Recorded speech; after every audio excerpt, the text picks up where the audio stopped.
वैद्युत द्विध्रुव के कारण क्षेत्र की तीव्रता बढ़नी है। इसकी दो शर्त होती है, एक होती अक्षीय स्थिति, एक होती निरक्षीय स्थिति। आज हम लोगों को अक्षीय स्थिति पढ़नी है, तो द्विध्रुव के कारण पढ़ रहे हैं तो पहले द्विध्रुव बनाना पड़ेगा। ये फिगर हमने बना रखा है। ये एक द्विध्रुव है हमारे पास AB, जिसके A सिरे पर -q चार्ज और B सिरे पर +q चार्ज रखा हुआ है। एक द्विध्रुव की रचना है। मध्य बिंदु से A की दूरी L, मध्य बिंदु से B की दूरी L, ये एक डायपोल द्विध्रुव रखा हुआ है। इस द्विध्रुव के कारण बिंदु P पर एक्सियल पॉइंट, x एक्सिस का अक्षीय स्थिति का मतलब होता है कि हम x अक्ष के दिशा में कोई बिंदु ले लें जिस पर वैद्युत क्षेत्र की तीव्रता निकालनी हो। तो मैंने x अक्ष की दिशा में एक बिंदु P लिया। यहाँ इस बिंदु P पर हमको द्विध्रुव के कारण वैद्युत क्षेत्र की तीव्रता निकालनी है। यहाँ दो कंडीशन, दो शर्तें उत्पन्न होंगी। द्विध्रुव में दो आवेश होता है, एक धन आवेश और एक ऋण आवेश। तो जब हम बिंदु P पर तीव्रता निकालेंगे तो सबसे पहले हमको ये लेना पड़ेगा कि जो बिंदु है वो मध्य बिंदु से कितनी दूरी पर है। तो हम मानेंगे कि मध्य बिंदु से स्मॉल r दूरी पर कोई बिंदु स्थित है। द्विध्रुव के मध्य बिंदु से स्मॉल r दूरी पर कोई बिंदु P है जिस पर हम वैद्युत क्षेत्र की तीव्रता की गणना करना चाहते हैं। तो एक प्लस आवेश, एक माइनस आवेश कैसे निकालेंगे? तीव्रता सदिश राशि है, पहले हम प्लस के कारण निकालेंगे, फिर माइनस के कारण निकालेंगे, फिर देखेंगे कौन बड़ा है कौन छोटा है, फिर अब उस तरीके से निकाला जाएगा घटा करके। क्योंकि सदिश राशियां हैं, सदिश राशियां दिशाओं पर निर्भर करती हैं। एक दूसरे धन आवेश के कारण वैद्युत क्षेत्र हमने माना EB और इसकी दिशा बाहर की ओर, क्योंकि धन आवेश के कारण वैद्युत क्षेत्र की दिशा आगे की ओर होती है, बाहर की ओर होती है। तो ये आवेश, ये बिंदु मिलाने वाली रेखा से बाहर की ओर। B के कारण जो तीव्रता होगी वो बाहर की ओर होगी। माइनस आवेश के कारण जो बिंदु P पर तीव्रता होगी वो अंदर की ओर होगी, क्योंकि ऋण आवेश के कारण अंदर की ओर तीव्रता होती है। ये बातें कल हमने बताई थी, आज फिर से बता दे रहे हैं। धन आवेश के कारण बाहर की ओर, ऋण आवेश के कारण अंदर की ओर। तो पहले प्लस आवेश के कारण तीव्रता निकालेंगे। देखो प्लस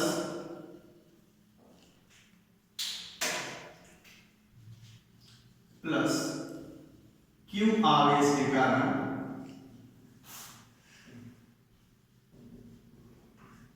बिंदु P पर वैद्युत क्षेत्र की तीव्रता।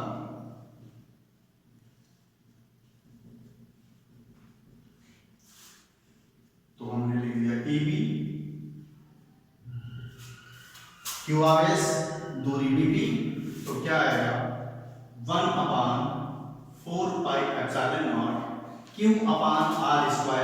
तो Q की जगह Q, दूरी है BP तो लिखेंगे B P का होल स्क्वायर। BP ये दूरी है, यहां से यहां तक की दूरी, इतनी दूरी R, इतनी दूरी L। तो BP की दूरी रखेंगे तो आएगा R - L। हम लिख सकते हैं BP बराबर R - L और AP बराबर R + L।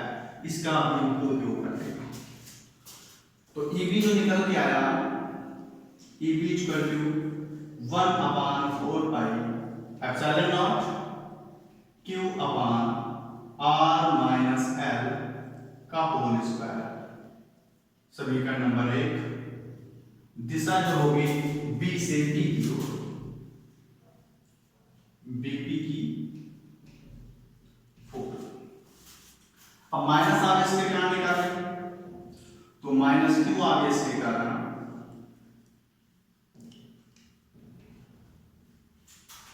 बिंदु P पर वैद्युत क्षेत्र की तीव्रता, इसको लिखेंगे EA। अब माइनस आवेश कहां है? ये माइनस आवेश है। बिंदु कहां है? ये है। तो दूरी जो रखी जाएगी आवेश से बिंदु की, मतलब AP रखी जाएगी। तो तीव्रता 1/4 4 pi epsilon naught Q upon A B का होल स्क्वायर। वैल्यू रखो तो ई ए बराबर 1 upon 4 pi epsilon naught Q upon R plus L का होल स्क्वायर। समीकरण नंबर 2।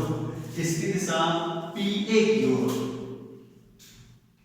पी या पी बी की ओर।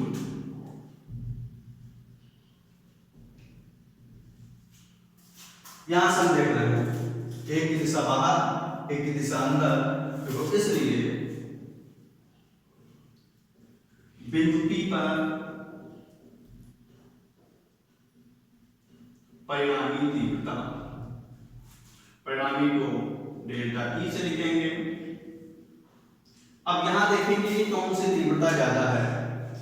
दोनों आवेशों के परिमाण बराबर, B की P से दूरी पास में है, A की P से दूरी दूर है, और उस दिन हमने बताया था तीव्रता जो है वो निर्भर करती है Q पर और निर्भर करती है दूरी के स्क्वायर के व्युत्क्रमानुपाती होती है। इसका मतलब जो आवेश जितना दूर होगा उसकी तीव्रता उतनी कम होगी। तो ये आवेश P के करीब में है तो इसके कारण तीव्रता ज्यादा होगी, ये दूर है इसके कारण तीव्रता कम होगी, क्योंकि E जो है दूरी के वर्ग के व्युत्क्रमानुपाती होता है। तो EB यहाँ ये पता हो गया कि EB से हमको E1 को या EA को घटाना पड़ेगा। तो वेक्टर E बराबर EB माइनस EA। अब हम दोनों को घटाना शुरू करेंगे। तो कैसे घटाना है? तो डेल्टा E बराबर EB की वैल्यू ये रखी हुई है 1 upon 4 pi epsilon naught Q upon R minus L का whole square minus Q upon 4 pi epsilon naught R plus L का होल स्क्वायर। अब यहाँ साधारण मैथ लगा करके निकाला जा सकता है। जितनी चीजें कॉमन है वो बाहर, Q यहाँ है, Q यहाँ है बाहर, 4 pi epsilon not, 4 pi epsilon not दोनों से बाहर हो जाएगा, तो आएगा Q upon 4 pi epsilon not. अंदर बचा 1/1 अपान R माइनस L का होल स्क्वायर माइनस 1 अपान R प्लस L का होल स्क्वायर। ये बचेगा। एलसीएम ले लेंगे तो डेल्टा E बराबर Q upon 4 pi epsilon naught, यहाँ एलसीएम लो तो R माइनस L का whole square into R plus L का होल स्क्वायर। ये क्रॉस मल्टीप्लाई करेंगे तो R प्लस L का होल स्क्वायर इस तरफ माइनस R माइनस L का होल स्क्वायर इस तरफ ब्रैकेट पर। A प्लस B का whole square A minus B का होल स्क्वायर खुलेगा, तो डेल्टा E बराबर Q upon 4 pi epsilon naught A plus B का होल स्क्वायर जब हम खोलेंगे तो A square plus B square plus 2AB ये होगा माइनस यहां करो तो A square plus B square minus 2AB यहां खुलेगा, दोनों ब्रैकेट बंद अपान। अब यहां पर हम मैथ की एक प्रॉपर्टी लगाएंगे। मैथ हमको बताता है कि अगर कहीं x की पावर m लिखी हो और y की पावर m लिखी हो तो हम दोनों को x y की होल पावर m में लिख सकते हैं। यहां आधार अलग अलग है लेकिन घातें एक जैसी हैं। यहां आधार अलग अलग है, घातें एक जैसी हैं, तो हम इसको एक ब्रैकेट में R minus L into R plus L लिख करके होल पावर 2 बाहर लगा सकते हैं। अब इसको हल करेंगे। हल करने के लिए क्या करना है, यहां से इधर लेके आते हैं delta E equal to Q upon 4 pi epsilon naught, यहाँ ब्रैकेट खोलेंगे, ये माइनस है, अंदर जितने भी चिन्ह हैं सब बदल जाएंगे, प्लस वाला माइनस, ये भी प्लस वाला माइनस, माइनस वाला प्लस, क्या बना R square plus L square plus 2 minus R square minus L square plus 2 upon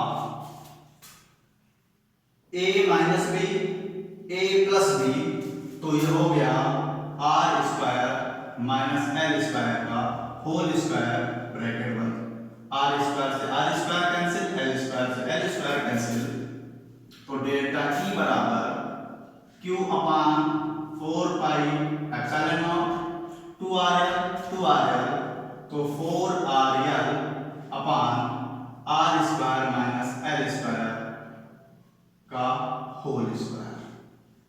यहाँ पे 4 को हम दो तरीके से लिख सकते हैं, डेल्टा ई बराबर Q upon 4 pi epsilon naught, इसको मैं लिख दूंगा 2l और यहाँ 2r upon are square minus L square का होल स्क्वायर।